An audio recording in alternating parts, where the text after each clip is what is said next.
Hello, Niagara Wheatfield families. This is Dan Lalonich, Superintendent, and today I'm joined by Mr. Jeff Hazel and Ms. Jen Golias. Jeff Hazel is our Director of Curriculum Instruction and Technology, and Jen Golias is our Assistant Director of Curriculum Instruction and Technology. We're here today to share some information about the 24-25 budget, particularly the governor's budget, which is the executive budget, and also to talk about the federal stimulus funds, which will be ending at the end of this school year.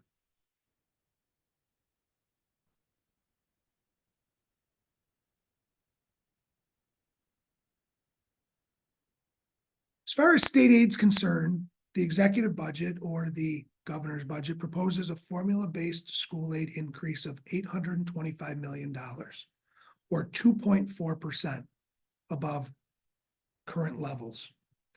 This aid increase would be driven through a $507 million increase in foundation aid and a $318 million increase from the full funding of the expense-based aids. One really important part about this budget, the governor's budget, it is a departure from fully funding foundation aid.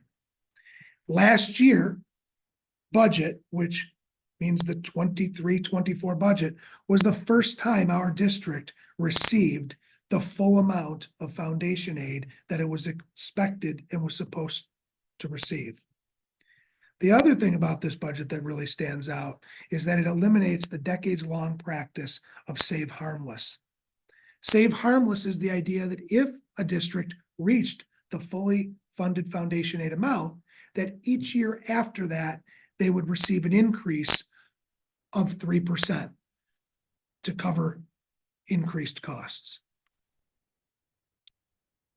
So the governor's numbers, this $507 million increase in foundation aid, just doesn't cut it for districts, including ours. This lower proposed increase is achieved in two ways. The executive budget proposes a lower inflation factor of 2.4%, so that everybody knows the current law formula is actually projecting 3.8%, and last year's inflation rate, which ended in December, was 3.4%. $570 million would represent the smallest statewide foundation aid increase since 2015-2016. NYSBA, which is the New York State School Boards Association, recommended full funding of foundation aid, which would be a $925 million increase over 23-24. This right here is a look at the executive budget state aid run. And if you look here, you can see Niagara Wheatfield. The foundation aid amount for the current year that we're in is $24,828,647. If you go down to what the governor is proposing, you will see $24,853,422. That is the amount that she is proposing for foundation aid. So when you break that down, here's what it means. If we use the 3.4% inflation rate that the nation saw up until December of 2023, we would see an increase in foundation aid of $844,174. If the governor used 3%, which has been the hold harmless amount, the district would see an increase of $744,859. The governor's foundation aid proposal is $24,775 above the 23-24 number. That is less than 0.1% of an increase. It's a huge concern for us, for our district, for what that might mean to our programs. And couple that with the fact that our federal stimulus funds are coming to an end, and you can see why we're really concerned this year in a way that I haven't been concerned in a really long time when it comes to state aid. And concerning those stimulus funds that are expiring, they've been important for our students here in this school district for academic, social, emotional recovery from the time of COVID. We used those funds for teachers, for specialists, counselors, some other instructional and SEL programming. Some specifics, just so you're aware, the American Rescue Plan, ARP Act, is one of those stimulus funds, and that was has been in place since March 2020 through September 2024.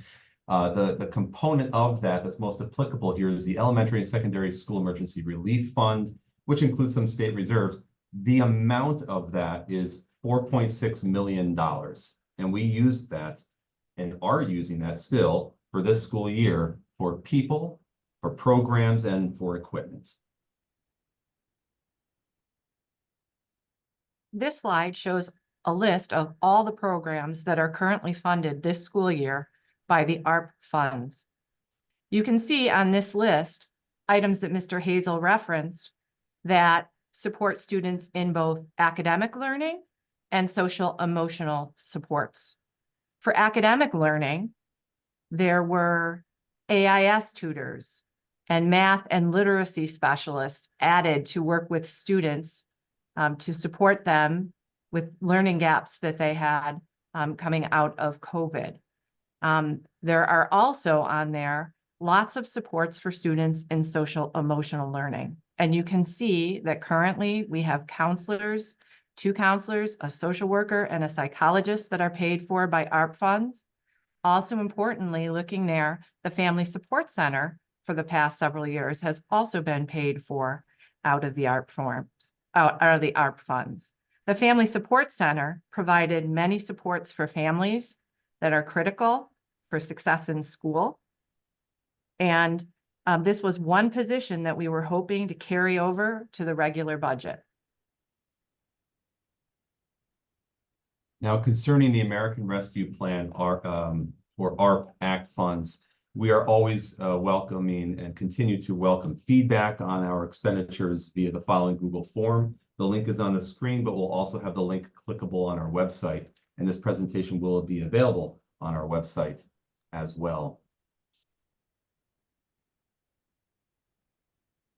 We may need your help, Niagara Wheatfield. We had a recent legislative breakfast, and our legislators, the local legislators who represent us at the state level, were very, very supportive of our educational needs. They too were shocked and surprised by the governor's foundation aid increase that's been proposed. It's impacting not only our district, but neighboring districts and many, many districts throughout New York State.